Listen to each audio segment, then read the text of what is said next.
Welcome into the KC Sports Authority podcast. In this episode, we are going to talk about KU's beatdown of Missouri State 48-17 for week 1 of the college football season.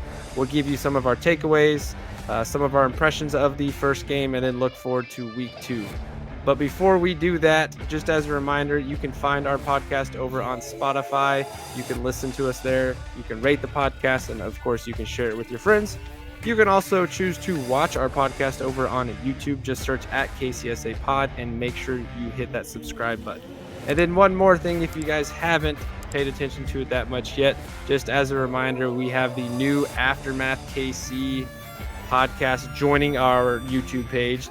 This is Christopher Tenpenny and CJ Jones. They've been doing the Aftermath Chiefs podcast for a couple of years now, and we're super pumped that they are joining forces with us to bring you guys some great Chiefs content. They will have a new episode up this week just in time for the season opener against the Lions on Thursday night. So check them out. You can also find them over on Twitter at AftermathKC.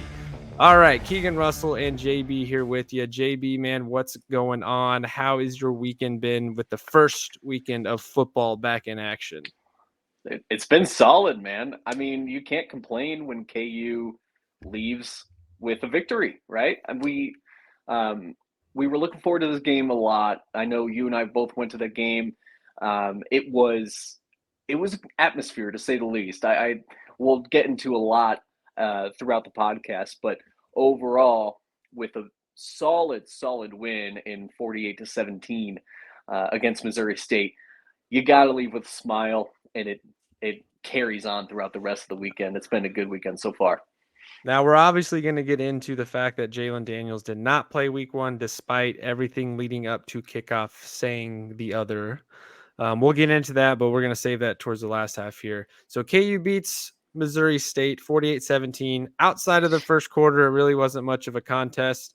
There were actually a few moments here and there where Missouri State was putting some pressure on and doing great things. But overall, KU ran a really vanilla offense, really basic, didn't really do a whole lot to excite you. The defense played pretty steady. KU ends up jumping out to a big lead late in the second half. But a pretty standard week 1 game against a lower tier opponent. Again, got to give Missouri State some credit, though. They did come to play early and showed a lot of firepower and excitement early on in the game. Of course, though, the talent of KU helps them pull away to that 48-17 victory. So let's get into some of the takeaways from this game. First thing I wanted to start with that got me the most excited was seeing the numerous amount of running backs getting some touches. Obviously, we know Devin Neal is going to be the big centerpiece of this offense. He's going to be the guy that gets the most touches. But I was really excited to see Daniel Hishaw back in action, even though it was somewhat limited throughout the game. And again, like I said, they weren't really running anything crazy. But we had 4 different running backs get snaps. All 4 running backs had some nice chunk plays, and all 4 running backs scored a touchdown. Devin Neal led the way with 13 carries, 94 yards in the score. Then Sevion Morrison, 8 carries, 41 yards in the score. Jason Bean ran the ball 5 times for 41 yards, and he had a nice little breakaway run. Dylan McDuffie, one of the newcomers, also 6 carries, 40 yards, and a touchdown. And then Hishaw had only 4 carries for 29 yards, but had that nice touchdown there. And Devin Neal got the game going with that touchdown at the start, which is exciting because that's the best way to start the season with one of your best players. But that was my first takeaway. Just excited to see the running game going. We had 38 carries total for 245 yards and 4 touchdowns. And if that's something KU can replicate most every weekend, we're going to have a pretty good shot against it now, most anyone we play. Now, I know the competition is not really anything crazy to go get you excited about. This upcoming week with Illinois, really solid defense will be our first real look at how we can run the ball. But if anything, it was just felt good to see the diversity of running back there and spreading the ball around. But what was your first major takeaway? Yeah, there was so many positives that we can build off of.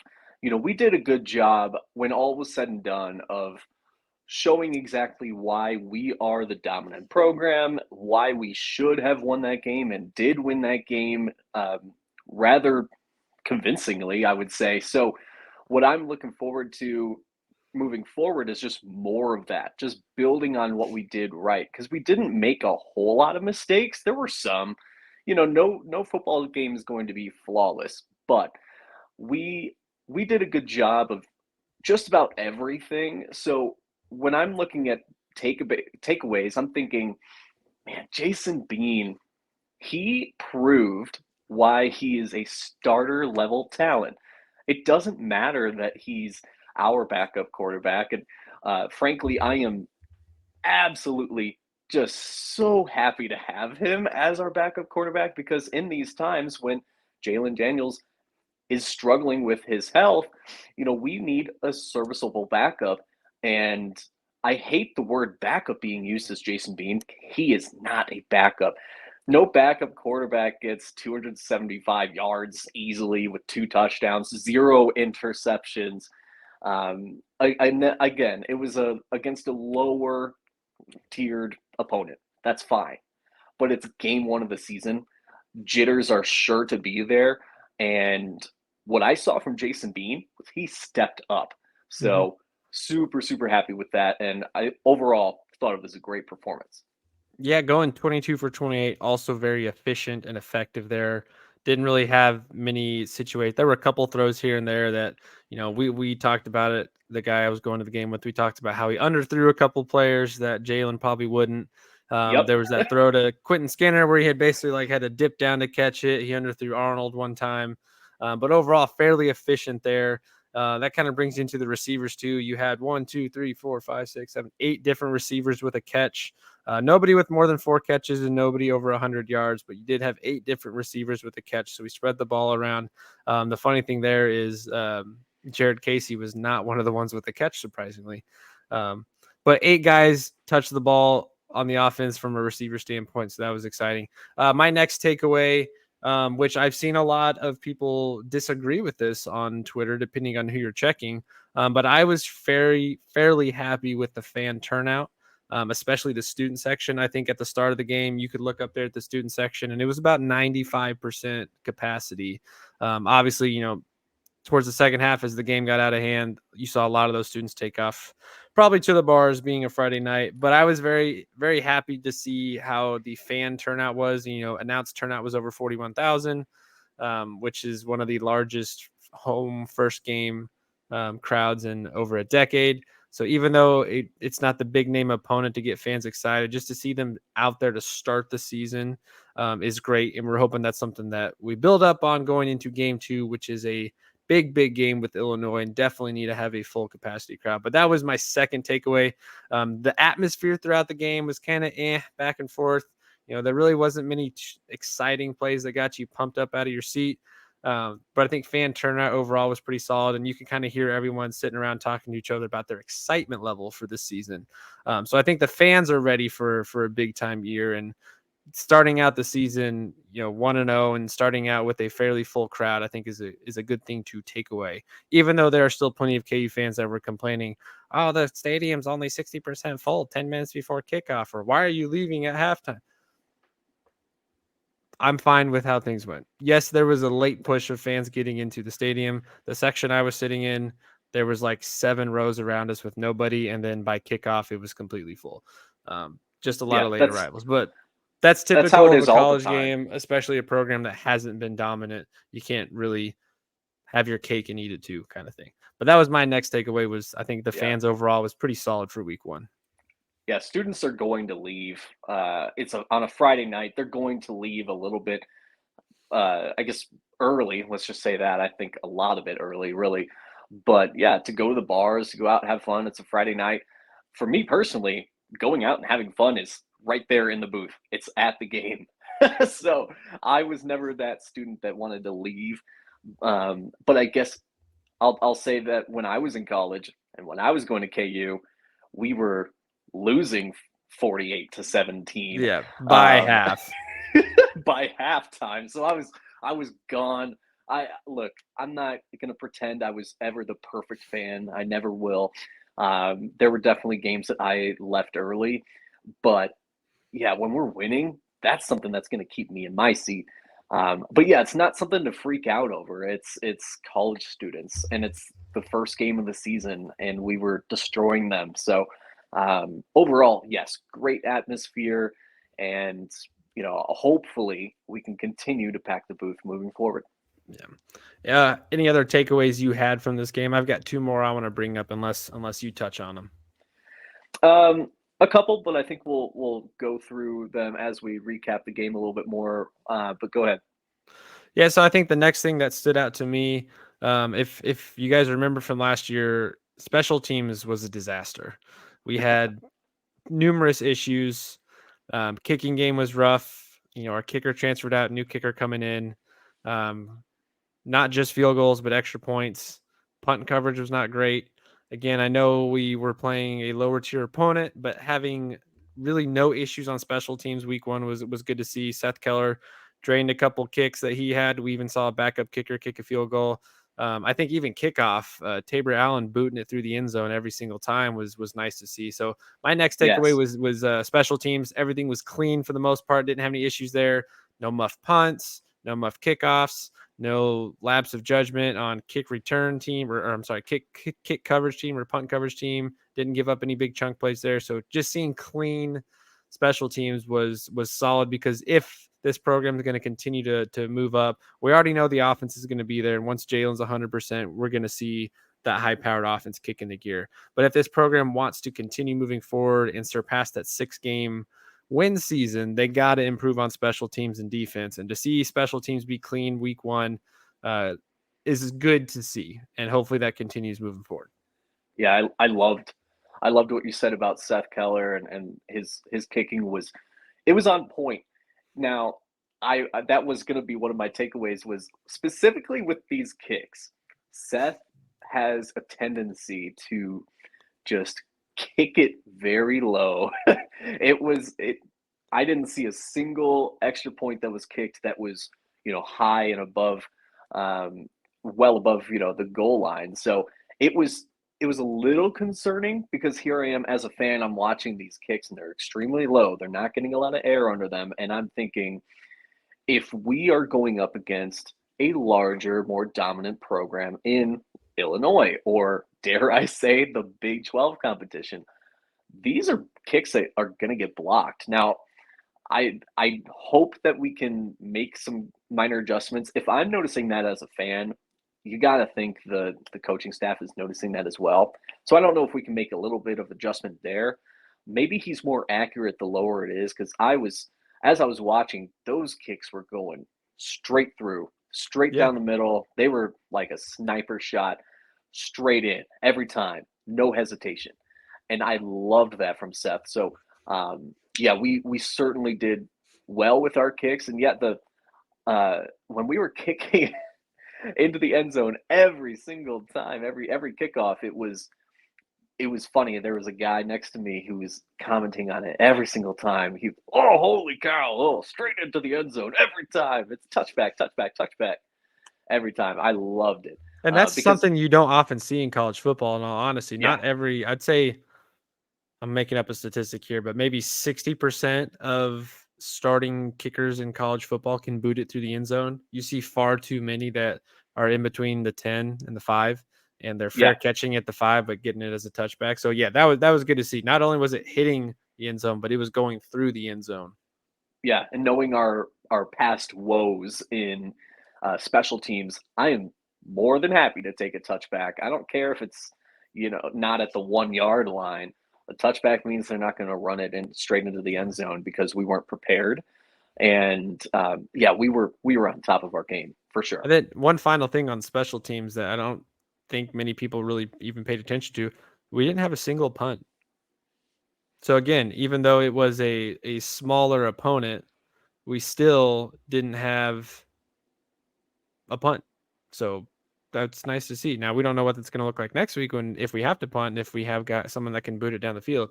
But seeing that was solid. Then my last takeaway defensively, it was just good to see guys like Jeremy Robinson get a sack in the first half because he's a guy we really got to lean on moving forward. So that was great to see. Um, Obviously Kobe Bryant picking up an interception from game one. That's fantastic. I think the defense was pretty active. There were a few plays here and there, but I think overall their energy level, their effort looks solid. And again, going up against a lesser opponent, you still got to bring the fire and the energy. So seeing that, I think, gives me some good hope that this defense can take that next step this upcoming year and kind of show us what they're worth. for sure. Any other takeaways from you, or You know, I was just moments that stood out from the game? well, I was just going to mention, early on, I noticed quite a few tackles for loss, and it was very encouraging to see that because it seemed like it was very flip flopped. Every single possession that Missouri State had, we were getting tackles for loss, and it was a dominant performance. Um, there was one time where I felt like we lost all of our mojo, and that was with the roughing the passer call early on in the game.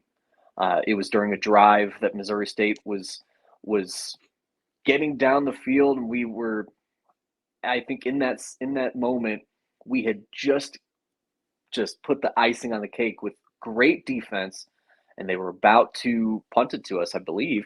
If that, they would have had a very large field goal attempt, but no, we got the roughing the passer call, and it kind of killed our momentum because, of course, then everyone treads up the field 15 yards. It's an automatic first down, and that drive led to a touchdown. And all of a sudden, it was 7-10, and we were losing. And K State, the K State Twitter It was is in blowing up. everybody's Yeah. mentions, laughing at KU, and I'm like, man, this is okay. A lot of game left, right? And what happened? We went on a 41-7 run. Yep. So yeah, it was from there. We never looked back, but I will say for a little while there, for quarter and a half or so, following that roughing the passer call, we just looked out of shapes, and luckily we turned it up and never looked back. Yeah, after that, the game was really never in doubt. And then later in the game, you were able to see some other guys get a chance to step on the field. Uh, Ben Easter's got to come in late. Unfortunately, didn't get to do much with him other than run the ball. But yeah, overall, pretty solid game. Not much else we really need to talk about. Um, all eyes now turn to this upcoming week where we take on Illinois at home Friday night. And then I'll leave us with a big question mark. Jalon Daniels' health. Obviously, those of you that were at the game and all signs were pointing to him starting. He was even announced during pre-kickoff the lineup introductions as the starter. And then lo and behold, the first drive, there's Jason Bean. Initial thought, I was like, okay, well, maybe because Bean came back as the senior, they're gonna get him the first drive, just because he's the senior, or maybe just to throw people off their game, and we'll see Jalon on the second or third drive. And then as you're going through the first half, there's no Jalon. You can't really find him on the sidelines that well. He's dressed, he's in uniform, but he's got the headset on.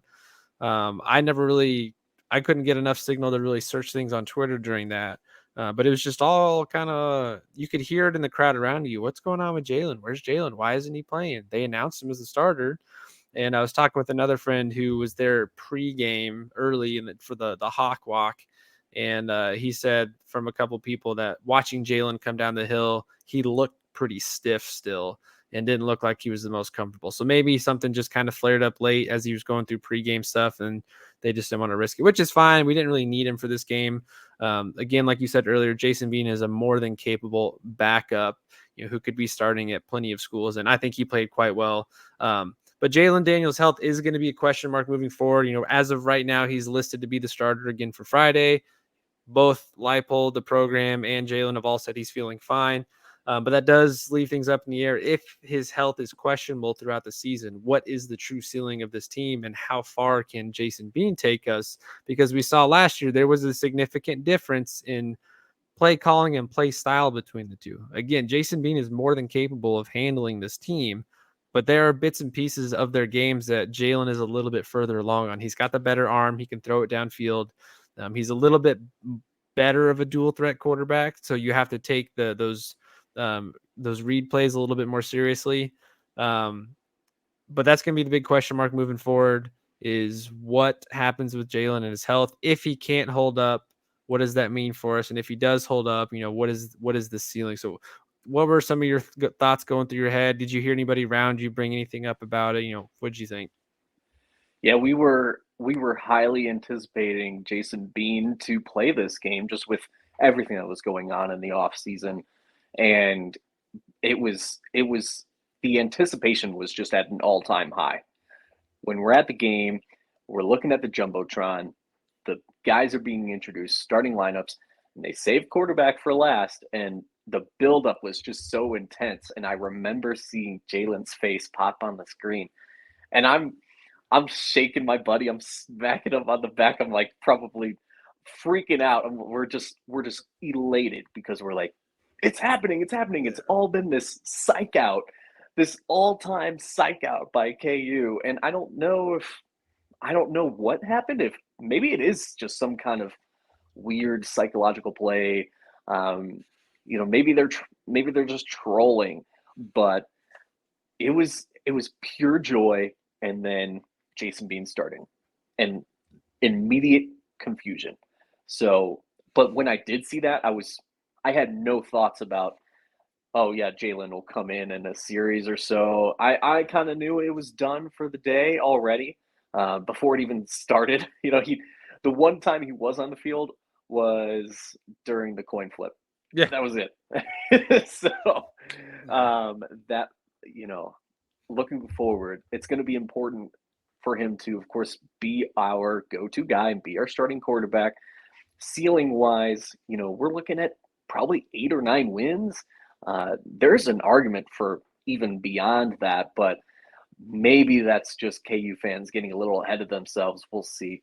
But there's a lot of tough opponents that we're going to be facing on this schedule.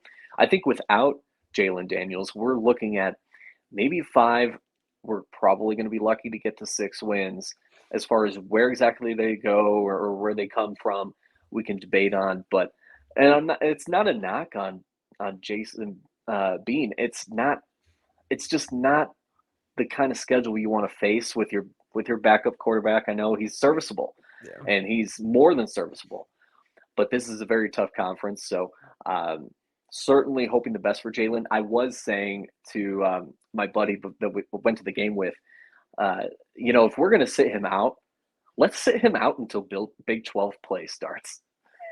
If we're going to sit him out until BYU, because Jason Bean can go 3-0 perhaps in those first 3 games. 2-1 if we lose to Illinois, but I don't think we will. So, we're looking at a pretty good deal going into BYU, the BYU game, I should say, with Jalon. That would be ideal. That'll give him extra rest, but it remains to be seen what happens. Yeah, I think I'm hoping for, if anything, maybe some split time just so he gets the reps with the first team out there. But yeah, Jason Bean can handle this, like I said.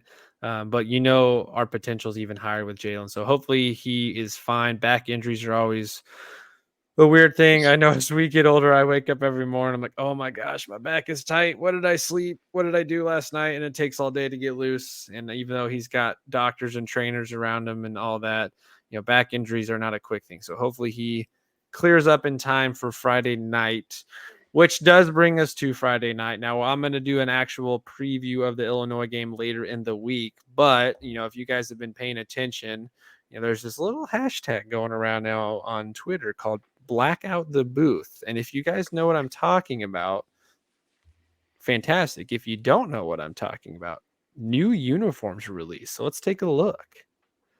The black uniforms with the circus font, of course, the white Kansas across the chest, the Big 12 right there in the corner, the outline of the blue.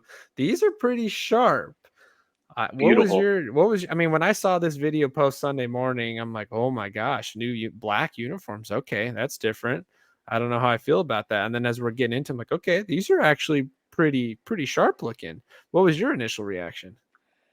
Gosh, I thought they were gorgeous. I'm looking at these like, well, first and foremost, I was just like, finally, this is fan service at its best, because we are, as fans, we're always looking for the best uniforms. Let's just say it. We got a big program. We always want the best uniforms. We want to look the best. We want to play the best. We want to be the best all the time. And those uniforms got me so excited.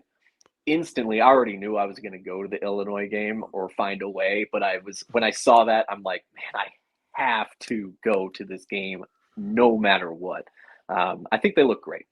Now, surprisingly, this is not the first time KU has sent out the black uniforms. The last time they did this, though, was not the all black. They had a white helmet.